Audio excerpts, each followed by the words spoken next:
Donc on est avec le Samsung Gear 360 avec seulement la caméra avant en 1280 par 720p.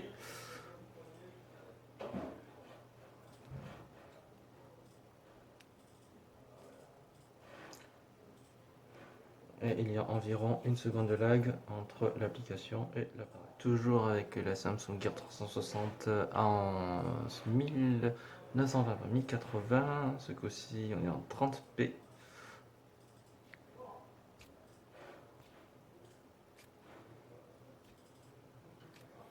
Il y a toujours un petit moment d'une seconde de lag. Attention, alors tout à l'heure le HDR était désactivé, là ce coup-ci je l'ai activé. Je suis avec la Gear 360 et je suis en Full HD.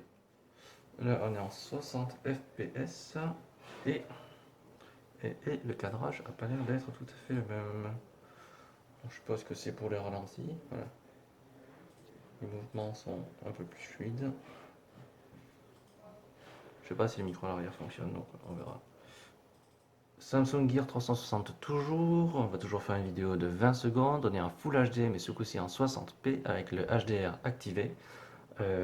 Donc en Full HD 60p, l'appareil crop légèrement.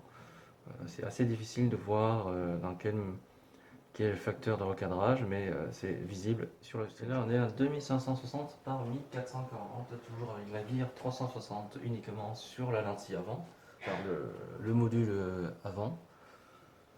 Donc on voit qu'en fonction de la définition, l'angle de champ n'est pas du tout le même.